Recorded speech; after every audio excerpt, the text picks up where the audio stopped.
Let us here resolve that a religion that does not require the sacrifice of all things never has power sufficient to produce the faith necessary unto life and salvation. I have not as yet perished, and I make not myself known to the Lamanites, because they put to death every Nephite that will not deny the Christ. And I will not deny the Christ. And my father also was killed by them. And I even remain alone to write the sad tale of the destruction of my people. As we invest time in learning about the Savior and his atoning sacrifice, we are drawn to participate in another key element to accessing his power. We choose to have faith in him and follow him. True disciples of Jesus Christ are willing to stand out, speak up, and be different from the people of the world.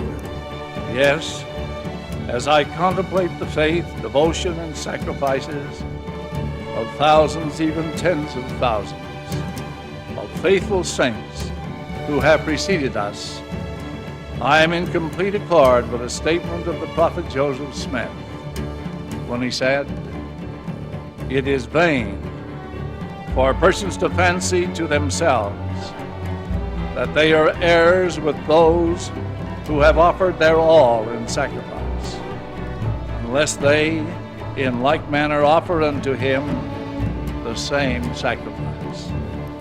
President Clark described in great detail the characteristics of and the challenges faced by the migrants who traveled in the last covered wagon in each of the long wagon trains that crossed the plains. He praised these anonymous and uncelebrated heroes who, day after day, week after week, and month after month, choked on the dust stirred up by all of the wagons rolling in front of them, and who overcame the relentless obstacles they encountered along the way. President Clark declared, "They of the last wagon pressed forward, worn and tired, footsore, sometimes almost disheartened, borne up by their faith that God loved them, that the restored gospel was true, and that the Lord led and directed the brethren out in front."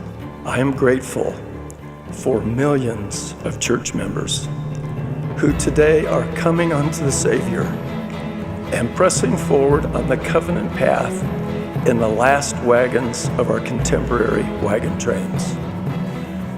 I believe the phrase "in the path of their duty" describes discerning brothers and sisters who look for and sit next to people who are alone in church meetings and in a variety of other settings. The phrase "in the path of their duty" describes spouses and children who support a companion, parent, or child who serves in a leadership position in the Lord's restored church. The phrase "in the path of their duty" describes individuals who, having turned away from God, humbly are returning to him once again, repenting of their sins and seeking the cleansing and healing power of the Savior's atonement. The phrase "in the path of their duty" describes righteous individuals who yearn to become yoked to the Savior through the authorized covenants and ordinances of his gospel, but may be prohibited from doing so by factors beyond their control.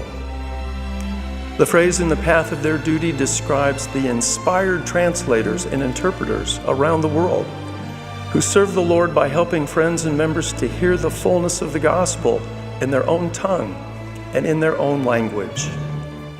The phrase "in the path of their duty" describes faithful married men and women who honor their covenant responsibility to multiply and replenish the earth, and who also are blessed with the strength and stamina to wrestle with their children in sacrament meetings. The phrase "in the path of their duty" describes the thousands and thousands of nursery leaders and primary teachers who love and instruct the children of the church each Sabbath day. The phrase "in the path of their duty" describes dedicated children tenderly caring for aged parents, a sleep-deprived mother comforting a frightened child while standing guard as a lioness at the gate of her home. Church members who arrive early and stay late to set up and take down chairs, and inspired individuals who invite family, friends, and associates to come and see, come and help, and come and stay.